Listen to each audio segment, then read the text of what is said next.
All right, Matthew chapter 13. Matthew 13, we begin in verse 24. It says, "Another parable put he forth unto them, saying, The kingdom of heaven is likened unto a man which sowed good seed in his field. But while men slept, his enemy came and sowed tares among the wheat, and went his way. And when the blade was sprung up and brought forth fruit, then appeared the tares also. So the servants of the householder came and said unto him, Sir, didst not thou sow good seed in thy field? From whence then hath it tares? He said unto them, An enemy hath done this. The servant said unto him, Wilt thou then that we go and gather them up? But he said, Nay, lest while ye gather up the tares, ye root up also the wheat with them.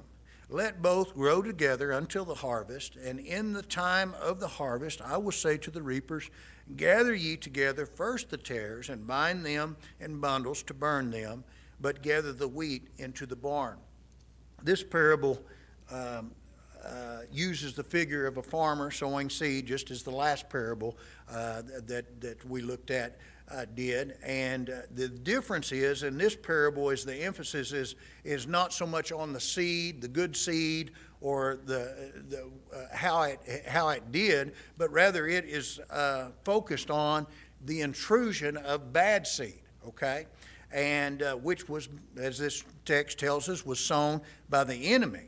So to start with, the landowner's probably a farmer. He's planted his field. Obviously, he sowed with great intentions. He sowed good seed, wheat seed, which landed likely on very fertile soil. He had it well prepared. But unbeknownst to him, while men slept, it said, so it'd be while him or anybody else that might have been alerted were asleep, then the enemy came under the cover of darkness and sowed the bad seed, which was seed for tares, okay? And he sowed it amongst the wheat, okay? It wasn't just come in, but he sowed it across the wheat field, okay, where it was mixed in with the wheat. And so a tare, first of all, let's talk about that. That is a weed. It's a variety of, as I read, a darnel weed.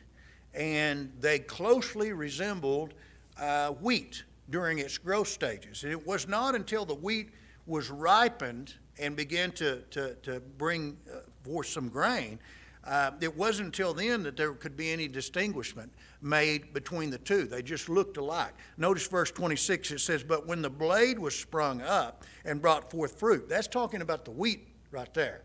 The wheat begins to produce its fruit. It says, then appeared the tares also.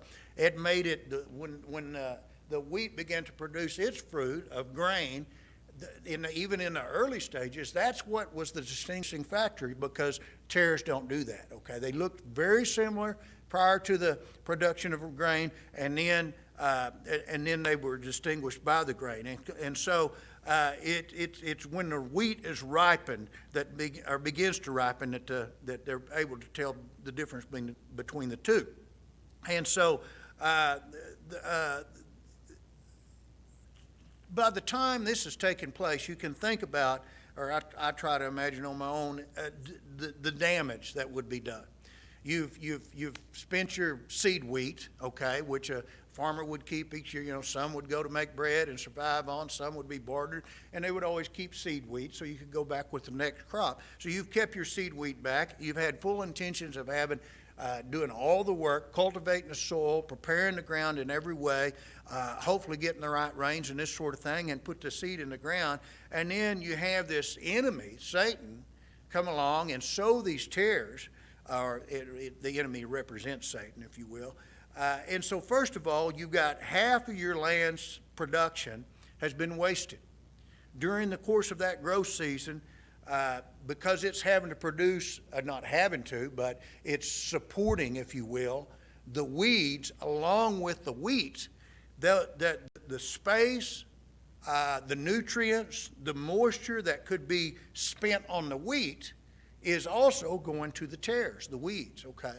And so that moisture has great limitations to it. And so not only is it going to be a lot of weeds out there, but they're going to cause the wheat itself to suffer in its production.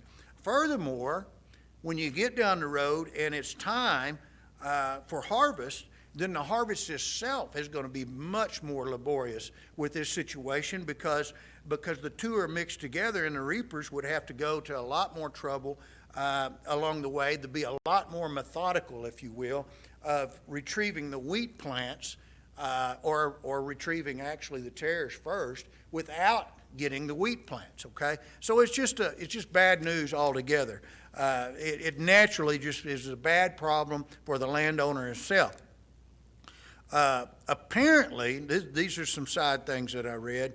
Apparently, because of the close resemblance of the wheat and the tares, this sort of sabotage that we've just read about of someone's crops had kind of become a popular method of revenge towards your enemies. You see, you could slip in there in the cover of darkness. Not like you have to break in their house and get caught. You go out in the fields where everybody's asleep, and they could go in there and they could, a spiteful person could go in there and partially destroy their enemy's crop or their perceived enemy's crop, reduce the value of it to a great degree. And this was a common enough occurrence, if you will, that the Roman government had a specific law to deal with this crime. Okay, so that means it was fairly common. Notice verse 27. It says, "So the servants of the householder came and said unto him, Sir, didst not thou sow good seed and in thy field, and from whence hath it these tares?" So any farmer knows, even you and I, not being farmers, we know that there's going to be a certain amount of weeds show up in a crop. If it's a garden or whether it's a full-blown crop, there's going to be a certain, at least a few weeds that are going to show up in the crop. But this was enough that the workers, the farm hands, were alarmed by it, okay? And they come to him and bring it to his attention. And he said unto them, "An enemy hath done this," verse 28. "And the servant said unto him, Wilt thou then that we go and gather them up?" So here's the landowner's approach to it. The damage is done, and trying to fix it now was just going to exacerbate the problem because he goes on and elaborates on that in verse 29. He says, "But he said, Nay, lest while ye gather the tares, you root up also the wheat with them." And simply he's just recognizing that the damage being done already, if we go in there and try to do something about it now, we're going to actually we're going to do more damage to the wheat that's still there, that by uprooting it and trampling on it and everything else. And so he's got a plan that's going to involve time and patience.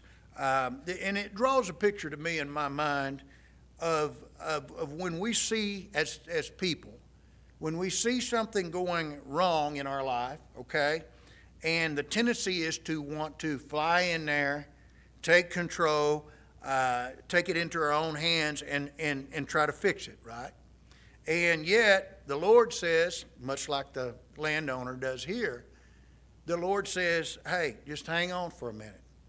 What's already has happened. Let's wait, and they're in the right timing. I don't know about you, but there have been more times than one that I want to take things in my own hands, and God says, whoa, just hold up. Be patient, and I'll sort this out at a later time. And he does, and he's able to, through patience and time, set the record straight and make things right. And so I think this is very much a picture of that. Notice verse 30. He says, "Let both grow together until the harvest. And in the time of harvest, I will say to the reapers, Gather ye together first the tares, and bind them in bundles to burn them, but gather the wheat into the barn." This parable is not explained. We're going to see some explanations, some other parables along the way. Well, no, I apologize. This one is explained. I'm thinking about the next one. This one will be explained beginning in verse 34, so we'll get that in future time. But the time of the harvest is an image of judgment, okay? A time when it's going to be cut and dry between those who are wheat or those who are tares, or in other words, those who belong to God and those who do not belong to God. At the moment, the landowner says, look, it's too much trouble to try to make that distinguishment. We're going to cause more damage than good. He says, let's just wait. Well, the harvest is again a picture of that judgment, and where it'll be well defined when the reapers get in there of what is a wheat and what is a tare. It'll be known what to do with the tares when they're gathered up, to bundle them for the fire, and the wheat to be harvested and put into the barn. But notice in the end here, or at the time of harvest, it's not the farmhands. Remember, it was the farmhands earlier that come to me and says, what's going on? Why all the tares in the wheat, But this time, when it comes time for harvest, it's not the farmhands who are making the distinction and who are carrying out the harvest. It's the reapers. He gives them a total different name, okay? The reapers, which we're going to see later when we see the explanation of this parable, are the angels, which God designated by God to carry out that process. And what I think we can learn from this, friends, is though we can form our opinion about people, okay, we really don't know. In reality, we're not sure who belongs to God and who does not, okay? Only God knows. And sometimes I think we get guilty of, now don't misunderstand me, we should exercise discernment. Jesus says you'll know them by their fruit, okay? There's an element of discerning, look, this person doesn't seem to be, but deep down we don't know. We don't know. I think we're going to get to heaven one of these days, and somebody that we thought were absolute reprobates but were truly saved at some point in their life. On the other hand, I think we're going to be shocked that there are going to be some people missing that we thought were saints. And so we just have to, I think it's just good for us to learn that we'll do well to recognize that, hey, we don't know for sure who's saved and who's not. And so let God make that judgment. So let him do the weeding, if you will. So let's move on to, I better hurry here, but verse 31 says, another parable put he forth unto them, saying, the kingdom of heaven is like a grain of mustard seed, which a man took and sowed in his field, which indeed is the least of all seeds, but when it is grown, it is the greatest among herbs, and becometh a tree, so that the birds of the air can come and lodge in the branches thereof. Now we have to consider that during the time that this is being spoken, the time of Jesus' ministry that this is being said, most of the religious Jews have already wholeheartedly rejected him as the Messiah, okay? At this point, most of the, now again, I say most, there's people like Nicodemus and what's the guy from Arimathea? What was his name? You remember? Joseph of Joseph of Arimathea. So there are exceptions, but most of the religious Jews had wholeheartedly rejected him as Messiah. Beyond that, a greater part of the multitudes that had been following Jesus, though they had gathered to hear him and they showed some interest, were really pretty superficially attached, and we find that along the way that is the case. And so really, at this point, there were still a relatively few true disciples that were following Jesus. There were beyond the 12, we know that, but then also there wasn't a great amount of them at this point, and really not going to be until after Jesus ascends into heaven and we get into the book of Acts when you start seeing the thousands, okay? So, but yet this group, this small group of disciples continually hearing Jesus talk about the kingdom. And we have to imagine that those people who were faithful to him would be probably scratching their heads a little bit thinking, okay, how is this kingdom he's talking about going to advance when there's just us? And there's so few citizens of this kingdom. And especially in light of these parables that he's given that seem to indicate that a low percentage of those who hear the word of God are actually going to be fertile ground or have hearts to receive it. So you got, according to the one parable, you got about 25%. Okay, and so they're hearing that. On top of that, you have a parable like the wheat and the tares that talks about the enemy that's out there sowing bad seed. He's battling against the gospel, okay, sowing heresies and things like that. And so all of this would lend, you can imagine, towards a certain amount of skepticism by his disciples. And again, I'm just not trying to say that is the case, but you would think it probably could be. And so this parable comes at a very good time, this parable of the mustard seed. And it compares the growth of the tiny mustard seed into a full-grown plant. Jesus says it could be regarded as a tree. It compares that to the advancement of God's kingdom, okay, where God's going to take a tiny few influential, solid Christians and build his kingdom, okay. Now, just as a side note, the skeptics have argued from this text that Jesus was fallible, because he uses two things he says there. One is that the mustard seed is the smallest of all seeds. Two, he refers to it as growing up to a tree. Okay, they argue that those are untrue statements, that a mustard seed is not, in fact, the smallest of seeds, and that a mustard tree or plant does not grow to the size of trees. But granted, and to just put this in context, a mustard seed was the smallest of seeds that would be used for the garden plants and this sort of thing. He's talking to people about planting in their garden, okay? And so, yeah, there's weed seeds and there's very small grass seeds and things that would, I don't even know what a mustard seed looks like, but according to what I read, would actually be technically smaller. But when you start looking at garden plants, in fact, that word herb, it literally means vegetables, okay? And he speaks of the herbs there in verse 32. It literally means vegetables, and you'll find that those seeds some of them are quite large. Okay, so there's no error there in him referring to this being the smallest of the seeds of garden plants. Furthermore, it was common, the seed of a mustard was so small that it was common